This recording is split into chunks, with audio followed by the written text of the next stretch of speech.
Hi, I'm Katie Dunn Tenpas, a visiting fellow in governance studies at the Brookings Institution and director of the Katzman Initiative on improving interbranch relations and government. And this is Democracy in Question, a podcast about contemporary American politics and the future of democracy. In each episode, I'm asking my guests a different question about democracy so that we can better understand the broader contours of our democratic system. Well, the 2024 election is over. Former President Donald Trump prevailed over Vice President Kamala Harris in the race for the White House.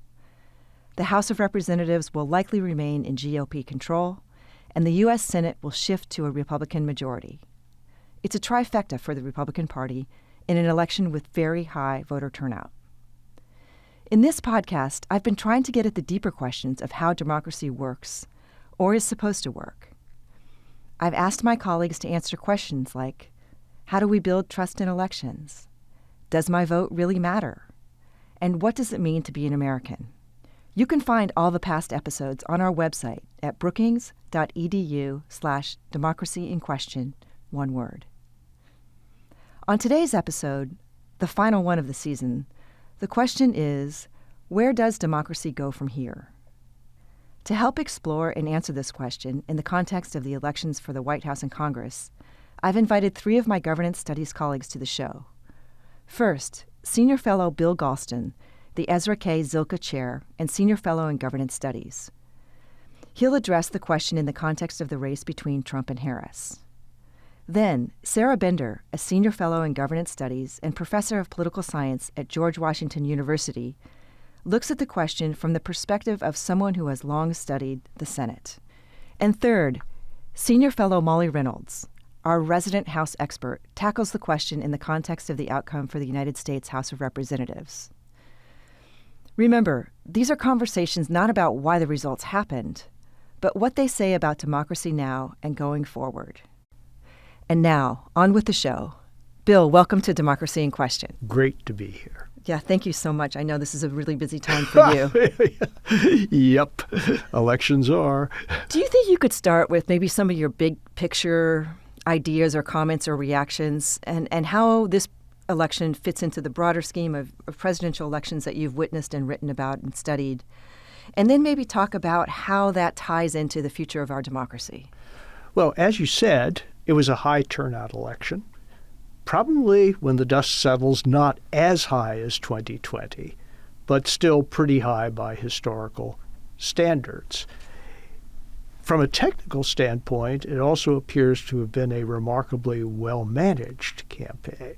There are different laws in the different states about vote counting procedures, which means that some states are programmed to finish quickly and others much more slowly. They're still counting in California, and they probably won't have final results in California until the first week of December. I think they ought to reconsider those procedures, but that's just me. So was this a free and fair election? Yeah, sure was. Was there a lot of big money involved? Sure was. Did the winner spend more than the loser? No. Not even close. Interesting. Based on the preliminary figures, Vice President Harris raised hundreds of millions of dollars more than did the Trump campaign. But in the end, it's not clear how much difference that made. I think that this election confirmed the shift of the Republican Party towards becoming a multi-ethnic working class party, which, if that trend continues, could be extremely significant. And it also dashed a few Democratic Party illusions, that young people would turn out in droves to vote for them, that women angered by the overturning of Roe v. Wade and the threat to their reproductive freedom would turn out in droves. That didn't happen either.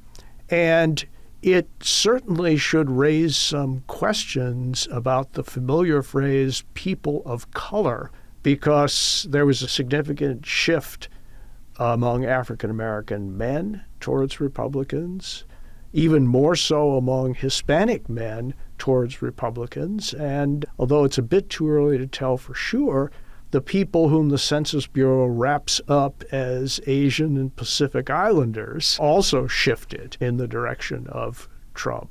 And do you have any explanation for that? I'm sure you're using exit polls and other things, but what do you think accounts for that shift, if you had to guess? Two things. First of all, among Hispanics, and there was already evidence of this in 2020, the education divide is beginning to make a big difference. Already in 2020, there was a 14-point gap between Hispanics with college degrees and without college degrees, the former voting more for Joe Biden and the latter for the Republican candidate. I suspect strongly that that has widened. And it also appears to be the case that gender appeals had an effect. The Harris campaign, by centering her case on reproductive rights, may have sent a message to men, particularly young men, that they were not at the forefront of her concerns. By contrast, the Trump campaign did everything in its power to reach out to men, especially young men, and by all accounts, that media strategy, making use of podcasters who are well known to young men but not to the general population, probably made a difference. And you talked about sort of the shift away within various groups of color, quote unquote.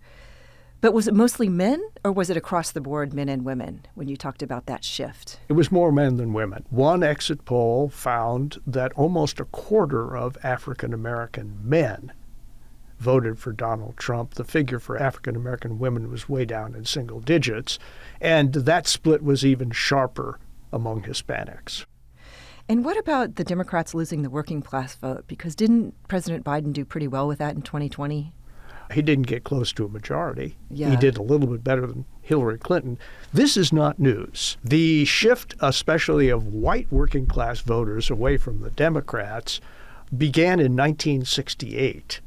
It was the topic of intense analysis after 1980, when Ronald Reagan did very, very well among them.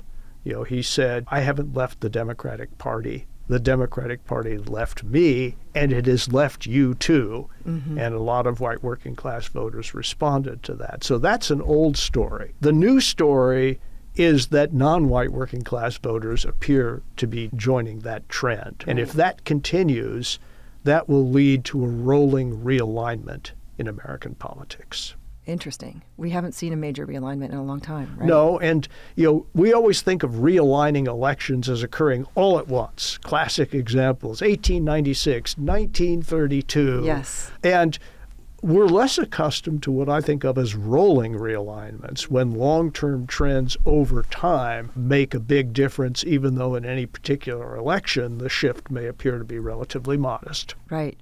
And what about the future of the Democratic Party? I remember in the aftermath of the Democrats' loss in 1984 and 1988, there was the creation of the Democratic Leadership Council. I think you were part of that organization? Very much so. Yes. And my view is that 2024, although not a landslide, represents for Democrats a combination of 1980 and 1988. In 1980, Democrats saw the formation of a new Republican coalition that challenged many of their assumptions about the way the electorate was constituted and how it would vote. And in 1988, a third consecutive national defeat convinced Democrats that something had to change, and not at the margins. The next 4 years were devoted to thinking that through and coming up with a new formula for the Democratic Party that turned out to be quite effective and led Democrats to win 4 of the next 6 national elections, or conceivably even 5 of 6, depending on what your 2000. lingering doubts about 2000 right. may be. And my view is that after 2024, enough illusions have been shattered so that the party will have to go through another 4 years of reflection and reform. That is, just as soon as the circular firing squad disbands. Yes. Do you think it's worthwhile to recreate something like the DLC that does this kind of concentrated effort to think about how the party can move forward and become successful again? I suspect that there will be various centers of rethinking and reform. I don't think there's going to be just one, but it will be a vigorous period for the party, not a happy one, but a vigorous one. And once new ideas and new strategies are on the table, it will all be thrashed out, in a primary election, which will represent a real generational transition. You'll have a bunch of governors in particular from states ranging from Kentucky to California, Pennsylvania, Michigan, I could go on, who have governed successfully, many of whom have won re-elections in purple states, or even in the case of Kentucky, deep red states, will have their own ideas on how the Democratic Party needs to change. Yeah.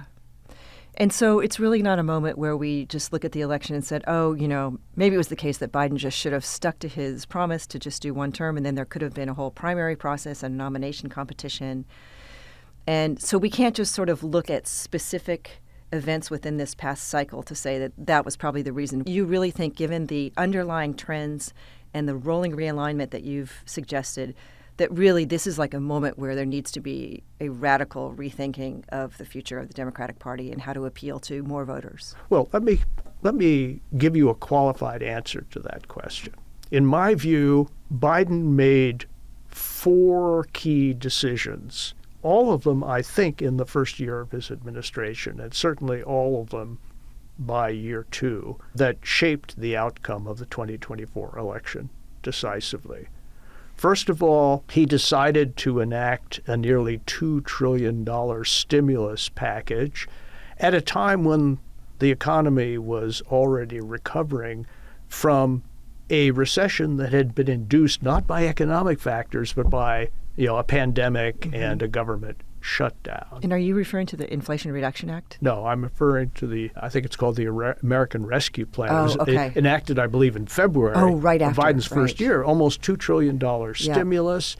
I'm not an economist, but along with many economists, I believe that stimulus went too far and contributed to the inflation, which was, objection number 1 that the voters had to the Biden administration's performance. Secondly, the administration decided to undo all of Donald Trump's immigration policies and replace them with what turned out to be an ineffective muddle. Third, Joe Biden had always wanted to leave Afghanistan.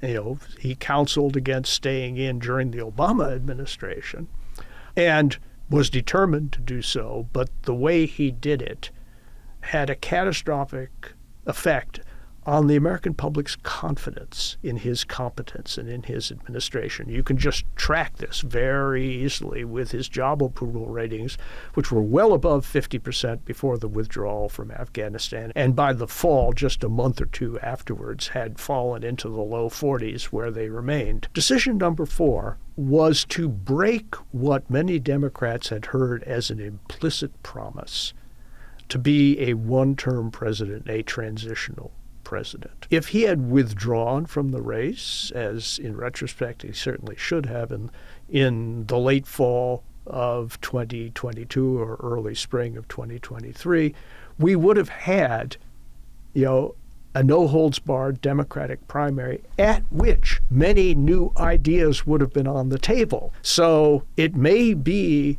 that Biden's policy mistakes and his refusal to withdraw made it deferred an overdue debate within the Democratic Party. Yeah. Deferred it, but it can no longer be postponed. Right.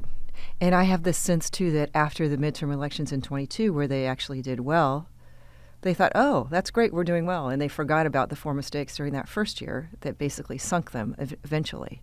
So they had this false illusion because of the 2022 midterms. Yes, and in particular, a lot of Democratic analysts who, in my judgment, should have known better, assumed that the abortion issue, which was central in 2022, would have the same impact on a presidential election 2 years later. It can be a factor in a presidential election, but presidential elections deal with a much broader range of issues. And assuming that the midterm elections were a leading indicator of the role that issue would play in 2024 always struck me as far-fetched. Interesting. That's very interesting. So going forward, and in light of what you said at the beginning of the conversation, was that there was very high turnout, there wasn't violence in any meaningful way. What does it say about American democracy and its future that a race that seemed to be very kind of acrimonious, and there were lots of discussions about, well, we're not sure we're going to accept the results, it depends kind of thing. There was some rhetoric that had a lot of people uneasy about what might happen. But in light of what did happen, are you encouraged about the future of American democracy? Are you somewhat concerned about the Trump administration's tendency to kind of eschew norms and things of that nature? Or how are you feeling? I remain concerned, largely because I have always believed that if elected, Donald Trump would press executive power to the hilt. And there are already signs that that will happen. There are also questions about whether that executive power will be used in ways that threaten what I consider to be the pillars of a constitutional democracy. For example, a free press. Government is intertwined with the press in various ways. Broadcasters need government-granted licenses, for example. And there could be some interference based on political considerations. Reporters need anonymous sources. And there is some early indication that the Trump administration will be much more inclined to prosecute reporters who refuse to reveal the names of anonymous sources. So there are also indications that Mr. Trump would like to expand libel laws, which could have a chilling effect on press coverage. There are many other institutions, basic pillars of constitutional democracy. For example, a vigorous and diverse civil society. Will the tax code be used against them, as some Republicans charged that it was used against them during the Obama administration? So I could work through each one of these pillars of constitutional democracy and indicating why I have fears, which are based, I believe, on some evidence, including what the president-elect has said. I hope these fears are not realized. Right. And if I had to push you to put yourself on a scale of 1 to 10 about how worried you are about the future of democracy, where do you think you'd sit on that scale? Right now about 6, but the only direction I can move is up from that. And I'm hoping that we get through the next 4 years with our basic institutions intact. I will consider the next 4 years a success if that is the outcome. Yep. And that's a terrific conclusion, somewhat optimistic, but realistic as well. I really appreciate your time. I always learn something new from you every time I talk to you. So thank you so much. Oh, it's my pleasure.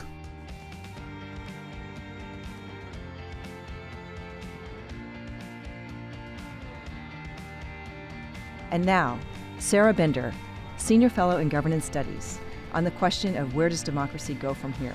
She'll be the moderator on an event I'm also participating in on the presidential transition.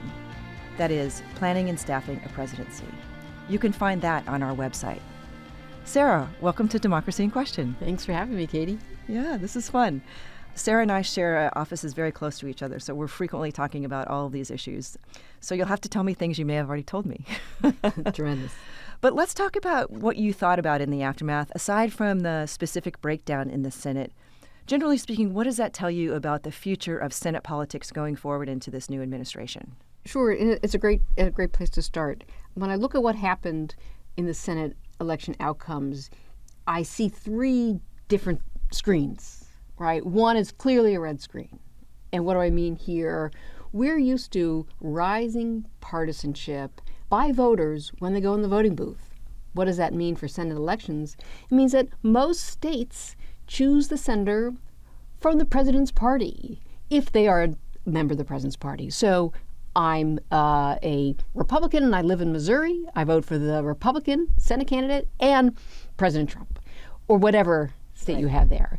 And in fact, that percentage, right, the alignment between the Senate vote and the presidential vote, it's rising in recent decades, such that 2020, there was just one Senate race where the Republican got elected, Susan Collins, but Biden got elected in Maine. So what we'll see here in many of these races, the ones that never made the news, Republicans running in Republican states. Right. And we want to think a little bit about, like, and we can come back to this, like, is that level of just sheer partisanship, is it good? Right. Is it bad? What does it tell us about the capacity of the Senate when it confronts a lot of hard problems, and the Senate rules require often bipartisanship? Like, what does that mean for the Senate's ability to solve problems? Right, and you're suggesting that because the state is already red and votes for the president of that party, if it's so solidly in the corner of that particular party, they may not have the capacity to sort of work across the aisle? That becomes an issue. If you look at it, the consequence is, if you look across the 50 state delegations in the Senate, in the new Congress, there will be, unless Senator Casey wins a recount, but let's assume he doesn't, in the new Senate, there will be just 3 states with divided delegations, split party delegations. That is what we call it offhand. It's a historic low, but what do we mean? It's never been this low since direct election was ratified in 1913. Wow. So it's just a world of difference in terms of the depth and the breadth of partisanship. And the same thing on the Democratic side, right? Extremely rare for a state that elected Biden, or in this case voted for Harris, to be represented by a Republican. So 3 screens here. We've got 2 of them. One, I look at the elections and I think there's a red screen there and there's a blue screen. And these are just consistent with what we see historically about the rising spread of partisanship amongst voters, right? These are voters making these choices. Yeah. The most interesting part of this election to me, there's a purple screen in the middle there. And remarkably, these were the battleground states. We all know now there's 7 battleground states. 5 of them had Senate elections. And the remarkable point is that in 4 of them, the Democrats won, even though Trump won their states. And then the outlier again are Bob Casey from Pennsylvania, right? So, like, what does that mean for us? Well, on the one hand, you think, hey, that's pretty good for, like, electoral competition, that voters are willing to say, vote for a Republican for Trump and then select the Democrat for the Senate. And at first blush, you think, yeah, that's actually sort of healthy and a little unusual. Yeah. But then the folks who dig into the votes will tell you this, which it's not clear that that's what voters are doing in those races, right? Oh. One way that happens is voter goes in the voting booth. I guess they don't have curtains anymore. You just like go up to the thing. Right. And you vote for Trump. Let's say I'm a Republican. I vote for Trump. And then is it the case then that I vote for, let's say I'm in Nevada, and I vote for Jackie Rosen, the Democrat? That would be split ticket voters. It looks like from the vote outcomes that many Republicans went into the voting booth and voted for Trump and then just either walked out or skipped the Senate race and went further down the ballot. Interesting. We call it roll-off. Sometimes we call it the undervote.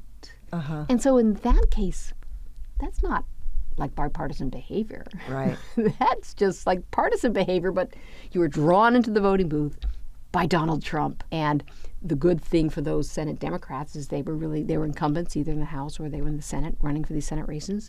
They had very well funded but not great quality, by which we mean like have those Republicans held elective office before? Right. Wisconsin, Arizona, Nevada, Montana, the Democrat lost. But so something is going on here, and it's still, despite the blue cast of those states where Democrats actually, those Democratic candidates outperformed Kamala Harris by about 1 percentage point, but they really probably benefited from these, in part, from these Republican voters. Yeah. Probably many of them not voting at all in the Senate. Okay, so I have lots of questions. So the first, just to tie it back to democracy, you would contend that one of the fundamental features of our American democracy is to have a competitive two-party system. So if you have a lot of states where it just seems to be almost unanimously in favor of a single party, that suggests that then once they get to the Senate, they're less capable of negotiating across the aisle, and they're just sort of hardened?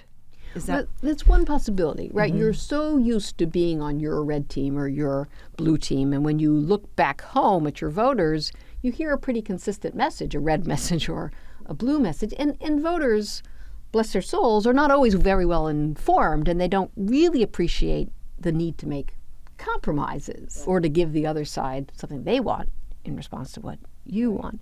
One possibility here is the sheer partisanship. It adds to the difficulty of solving problems in the Senate.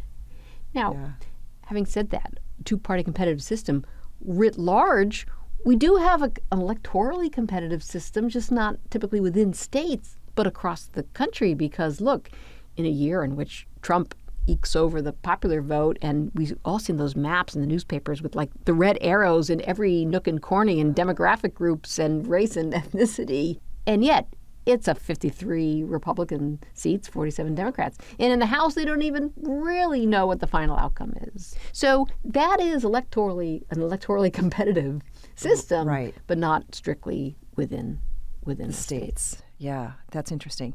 Can you talk a little bit about split ticket voting? I mean, I know that it's existed, it's been around. Can you talk about maybe historically what it's looked like in the aftermath of elections and what has happened this year? Sure. So if we drew a graph, we'd see let's say at mid 20th century, we would see a lot of states with split ticket outcomes. And one way to just think about it is we could just count up the number of states and how many were represented by two Democrats, two Republicans, or a Democrat and a Republican. Mm-hmm. And the number of those split delegations would be maybe 30 plus. I'd have to go check, but really a sizable number. Like, what is that? It's a couple things. First, the parties at mid-century and even maybe 1960s, 70s, 80s, begins to wear down in the 90s, the parties then were pretty ideologically diverse. That is, in the Democratic Party, you could have everybody from the far left, liberal or progressive Democrats, and then you'd have Southern conservatives, like 1940s and 50s. They were Democrats, but from today's perspective, and even back then, we would label them often segregationists, right? All in the Democratic Party. And so conservative voters would have a choice in the South. And there were no Republicans to vote for in the South at the congressional level, so you'd vote for that Democratic senator, but you might vote for Goldwater, the arch-Republican, for the presidency. And that's how you get, like, the behavior of split tickets. Yeah. So, of course, in the South, for the state delegations, they were typically all Democratic. And I should say, same thing on the Republican Party. There were liberal Republicans and they were conservative Republicans.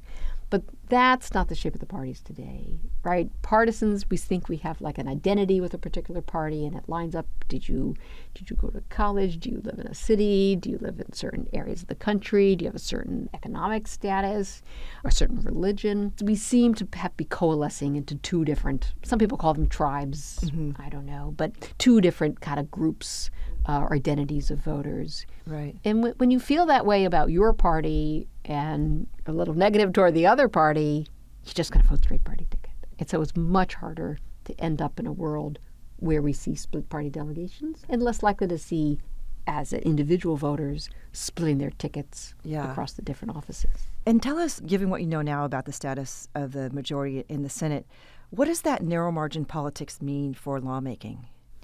So it means a couple things.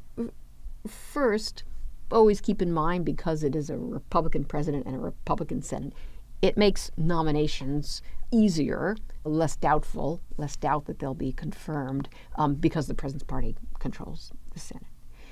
But to the question and you just need 50 plus 1. Yes, exactly. The question of what does it mean for lawmaking, I would offer, I guess, let's start with 2, maybe maybe 3. So unified party control, it greases the skids in many ways, in part because, right, we have House, Senate president, each with their own sort of different electoral base and a different electoral timeline. When do I face the voters again? But you share a party label, right? You all run with the R next to your name, and that means something, we think, to voters. And we think there's some also common policy agreement across Republicans. So this policy glue and the electoral glue in unified party control, and in theory you can mostly control the agenda in your chamber. It's going to make it easier for your party to pursue their policy goals. One thing to keep in mind, though, Senate rules. For most policy areas, anything a leader wants to put on the floor, first, we don't need to go too far in the weeds, but you need a motion to proceed to the bill. And that can be debated. And in Senate lingo, if something can be debated, it means it can be filibustered. And you don't even need to go to the floor to filibuster. All you have to do, the leader will go to the floor and say, can I ask unanimous consent to have a vote on proceeding to the bill? Just takes a single senator to say, nope, I'm sorry. Right? We saw Coach Tuberville on appointments. We've seen senators in both parties object. And if you get an objection, that means the Senate leader has to go through what we call the cloture process. Most important part there, 60 votes to cut off debate. Why does it matter if you have 52, 53, and maybe you might lose one of the moderates, maybe a Murkowski from Alaska or a Collins from Maine. Maybe someone else might join them on a vote. But by and large, it's going to be really hard to get to 60, even when the parties stick together, even when the Republicans stick together. And so that can be a stumbling block to slim majorities. Right. There are workarounds. The big workaround's got a fancy title called budget reconciliation. There's limits to what you can pack into budget reconciliation bills. But the beauty of reconciliation, if you're the majority party, is no filibuster allowed, so long as you comply with all the persnickety rules. Yeah. I see. Okay, so the majority going forward is not a free ride. It can grease the skids. But there are caveats, and there are, obviously that whole chamber was created to sort of slow things down, and it's still doing its job to some extent. Yeah, the historians disagree about what the framers' real intent was. Some people say you couldn't actually really filibuster early in the Senate. But it certainly was supposed to be smaller, more conducive to discussion. Those senators are older, right? You have to be 30 to be sworn in, not 25. And, people didn't live so long back then. So in theory, they were wiser. They're definitely older today. Yeah. Definitely older. And one other question, you have studied political polarization and written books about it. And do you think that sort of the groundwork that was laid in the 90s, that many argue sort of planted the seeds of polarization, has led us to this historic outcome that you cited at the beginning of our discussion? Is this sort of like the logical extenuation of all of those trends? I think in many ways, yes, because one way to think about polarization, right, is the opposite, right, which is that we used to live in a world with a sort of a large middle, a large political center, right? And if there's a lot of lawmakers in center left, center right, we wouldn't call that polarized. That's the opposite of polarization.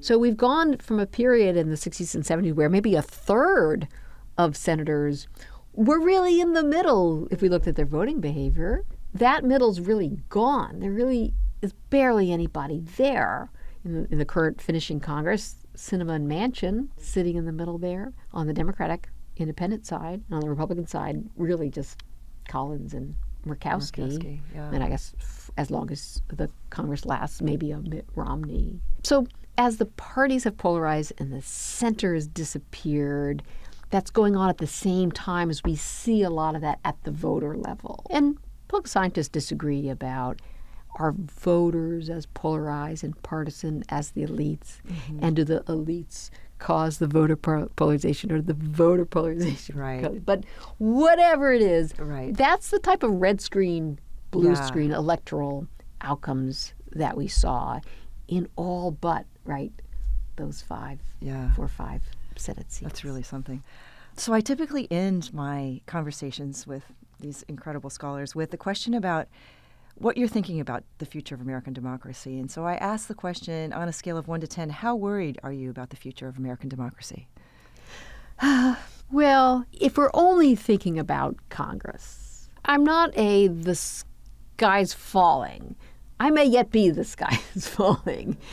If what we're worried about, what I worry about is what I think of as just like this disappearing Congress. Granted, there are exceptions. We saw it a little bit with early Trump, certainly the first 2 years of the Biden administration, where we have bipartisan agreements, infrastructure, for instance, chips manufacturing, spending, right?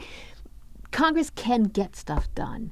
But so often, there's so many problems that just linger year after year. And of course, right, immigration today seems to top the list, but the sustainability of entitlements, Social Security and Medicare, access to health care, right? All these issues just linger, and Congress is just not showing up. And what does that mean? It means the presidents try to govern by executive order. And for better or for worse, that's not durable. Right. Coming no off more kick the can. They need to stop that, right? Easy for us to say, hard for them.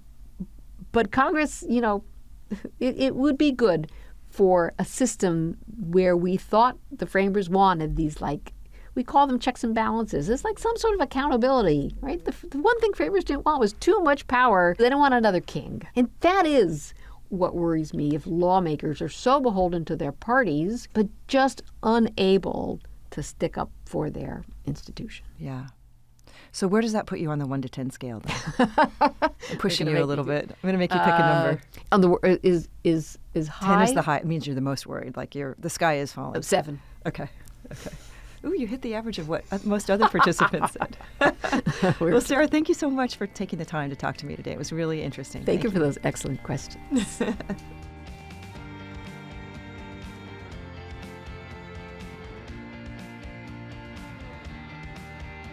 And now I'm joined by Governance Studies Senior Fellow Molly Reynolds to address the question in the context of the outcome for the United States House of Representatives. Where does democracy go from here? Molly is also a panelist with me at the event I mentioned earlier. Molly, welcome to Democracy in Question. Thanks, Katie. It's good to be here. Yeah, really appreciate it. And wondering if you could just speak broadly about the results in the House of Representatives and what you think that means for legislating and governing going forward. Sure. So today is November 13th, and as it stands right now, it looks like Republicans will control between 220 and 222 seats in the House of Representatives. That is more or less where they began the 118th Congress. So on one level, we have just spent a lot of time, money, and energy to return to where we started. It's worth noting that that number may get temporarily smaller. President-elect Trump has indicated that he plans to nominate a few sitting House members to cabinet positions, which could temporarily reduce the size of that majority for Republicans, because you cannot appoint someone to fill a vacant House seat. House seats can only be filled by an election, and so there would need to be some time to fill those vacancies via special election. Right. And generally speaking, is there sort of a ballpark figure about how long it takes, or does it vary by state? Or? So the average is about 4 months. Sometimes states can and do go a little bit faster than that. Sometimes states can and do go quite a bit longer than that. There was a House vacancy in Florida in recent years that took about 10 months to fill. We can and should have a longer conversation about the consequences for democracy of this. It is not great that it takes this long to fill House vacancies. It deprives people of really important representation in Congress. And in an era of really narrow majorities, high partisanship, and distressingly high levels of political violence, it potentially incentivizes some pretty dangerous behavior if someone thinks that the way to flip the House majority is via a violent act against a member of Congress. And so there are current sort of, I think, good faith conversations about how to address this. It might require a constitutional amendment, but I do expect that of the many other things that are going to happen as the result of a narrow Republican House majority, that perhaps we'll continue to have these conversations about how could we shore up this particular sort of weak point in our democracy about the possibility of vacancies and how long they last. Yeah. And you mentioned narrow margin politics, and I'm wondering if you could just give the listeners a quick overview of kind of the history of how we got here, because clearly in the 80s and 90s, it wasn't this tight. Yeah. What's happened, and what are the trends that you're seeing? Yeah, so here I think it's helpful to actually go all the way back to sort of the end of World War II. And so between sort of the early 1950s and the mid-1990s, Democrats enjoyed uninterrupted control of the House of Representatives, and until 1980, they enjoyed uninterrupted control of the Senate. So they had very large, at times, very large majorities and really durable majorities. This was built on the back of a coalition for Democrats that included both Northeastern, Midwestern liberals and racist white Southern Democrats. And so when the party's tent had both of those blocks in it, that made it easier for it to have a really durable majority. And importantly, both parties over that time frame really expected that Democrats would hold the majority, really up until 1980 when Republicans took control of the Senate with the election of Ronald Reagan. So those sort of 30 years before 1980, both parties looked to the next election and thought Democrats are going to win. And so if I'm a Republican and I want to get anything done, I have to work with Democrats. And so that really shaped incentives for bipartisanship. In 1980, when Republicans took control of the Senate, the kind of mentality shifted, and both parties started to look at the next election as something that either party could win. And it really changed the way that they tended to behave and tended to sort of contest elections, behave in Congress with much more of an eye towards what can I do to keep my opponents from winning or holding the majority, depending on your perspective in the next election. And so that's sort of long trend. And then we combine that with the sort of reduction in the number of truly competitive House seats, such that now control of the House is really being fought out in a handful of districts every year. There are a number of different organizations that rate the competitiveness of House races. If we look at the Cook Political Report, which is one of them, this election, they had 22 seats that were sort of true toss-ups that were the most competitive category, which in a body of 435 is not that many. No. And what does that tell you generally about democracy going forward? It strikes me that one of the fundamental pillars of democracy is to have a competitive two-party system. But if 22 out of 435 House races are actually toss-ups where there's some competition. Yeah, I mean, so I think here it sort of depends on what level we're talking about. So at a macro political level, in terms of could either party win control of the chamber, we're actually at a sort of very high level of macro political competition. Each election cycle, both parties look at the election and think they have a reasonable chance of winning.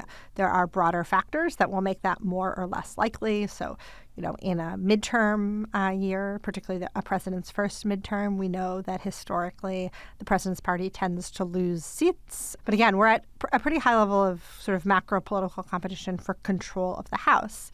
But on a more individual district by district level, you're right that we have a declining number of truly competitive congressional districts. And there are a whole host of reasons for this.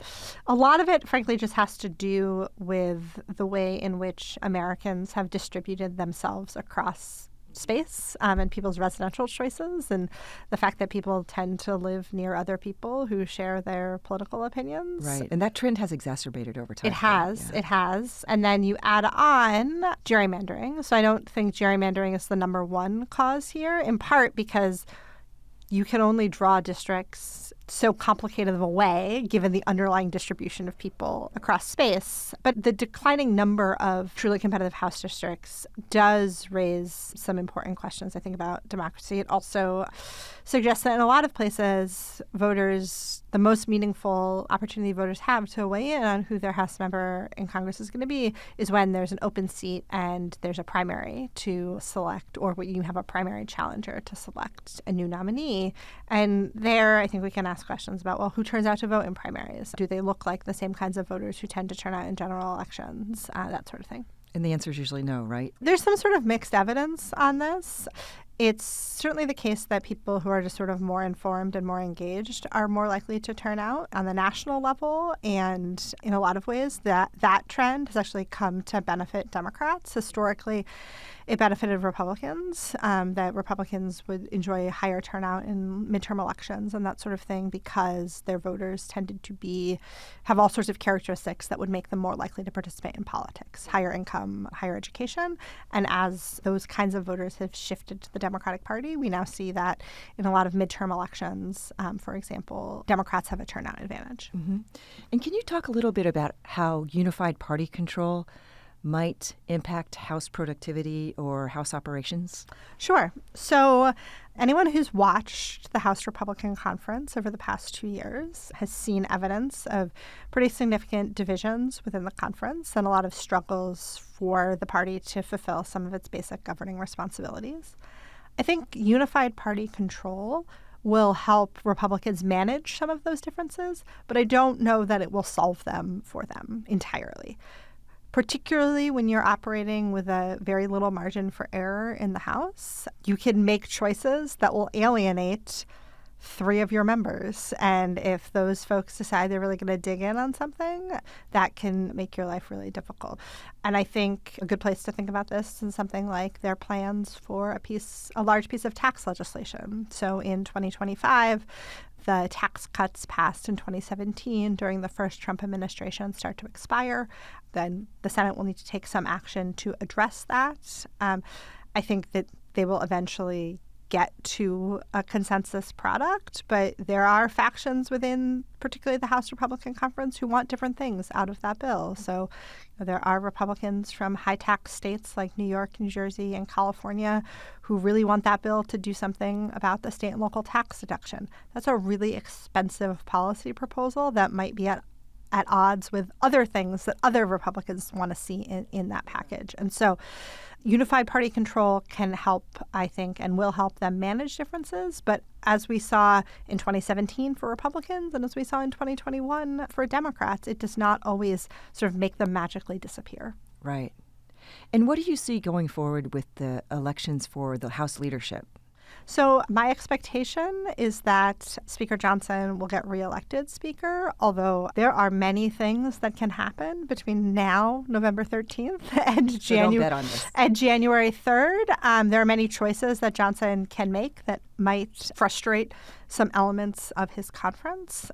And so I don't, at this point, I don't know who sort of another alternative would be. And I think that the sort of prospect of getting going on a Republican legislative agenda in unified party control may be enough to, again, sort of get everyone in line behind Johnson. But the House Republican Conference has surprised me in the past 2 years. And so it could surprise me in this way as well. Yeah, I mean, just the resignation or the stepping down of Kevin McCarthy and the numerous votes and right. I mean, Kevin McCarthy didn't step down. He got deposed by. And how many votes was that again? So in January, it took, I believe, 16 votes to finally elect him Speaker. And then in January of 2023, and then in late September, early October of 2023, was when a group of House Republicans voting with all of the House Democrats sort of used a procedural motion available to them to remove Kevin McCarthy from the speakership. Yeah.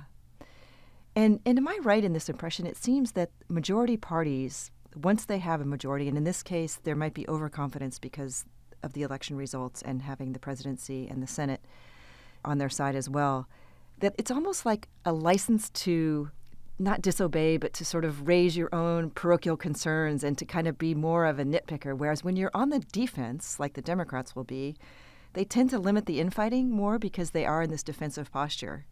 And so is it true that we might expect to see sort of more infighting and more people speaking about their more parochial interests because they have this majority and there might be this kind of sense of confidence that shouldn't be there?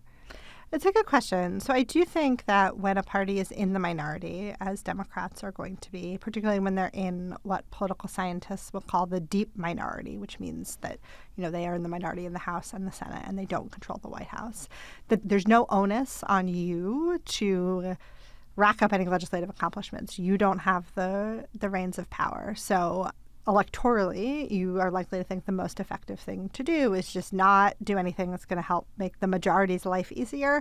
And then at the next election, run against the majority by saying, look, these guys promised they were going to do X. They didn't do X, and you should elect us instead. On the majority party front, I think it'll be interesting to watch.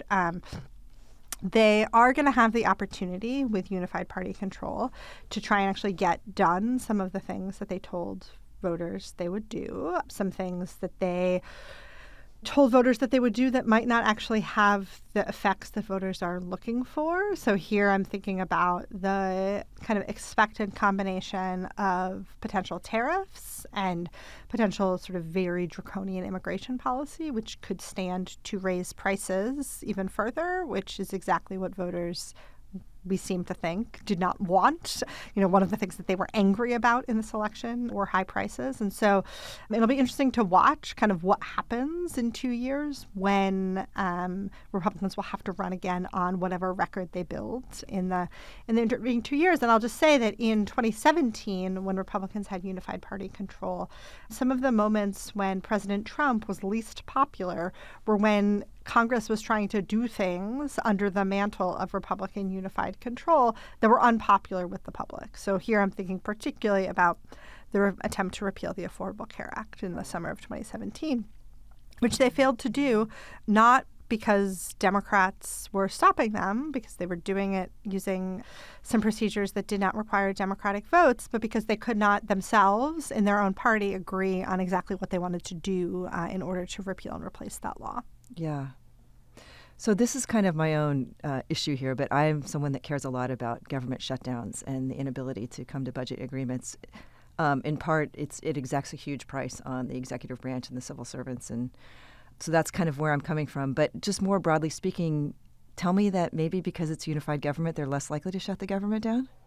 So when we have unified party control, whatever party is in power is the one who bears responsibility in the public's mind for keeping the government open or shutting it down. So in that sense, I do think the prospect of a government shutdown is a little bit lower.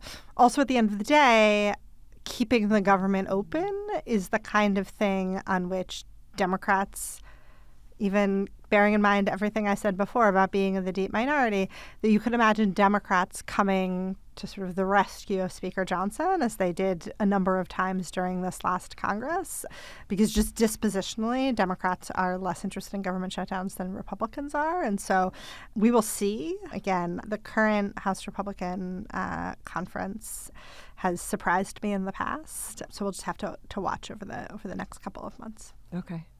And just a final question, because you're such a longstanding and astute observer of American politics, I'd like to ask my guests what they think about the future of American democracy. And just on a scale of 1 to 10, if you could tell me how worried you are about the future of American democracy. It's a hard question. And I think it depends a lot on, what are we talking about? I mean, I am a person who obviously spends a lot of time thinking about the U.S. Congress, which has managed to kind of muddle through some pretty tough times before. But I also think, given the kind of announced positions of President-elect Trump and the real erosion of the guardrails around executive power, some of that erosion has come at the hands of the U.S. Congress and of the Congress refusing to assert its own institutional prerogatives. There's a lot that I'm worried about in the executive branch context in terms of the erosion of democracy, more so than I am in the legislative context. Yeah. So tell me if you could put a number on the sort of just, you can even focus it and limit it to just your concern about democracy from the perspective of focusing on the executive branch. I would say I don't like these questions, but if you made me, I would put my concern about the executive branch at a 7, and my concern with the legislative branch at more like a 3 or a 4. Yeah, and likely to change. Well, thank you so much for your time. I really appreciate it. That was a really interesting discussion today. Thanks for having me.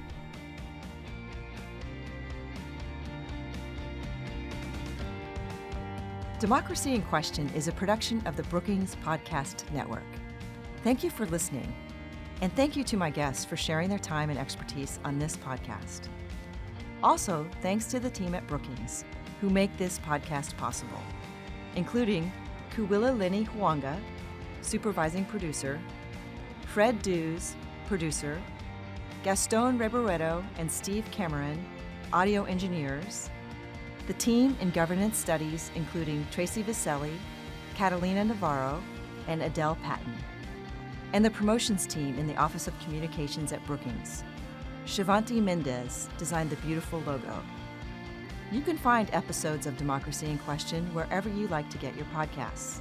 and learn more about the show on our website at brookings.edu/democracy in question, all one word.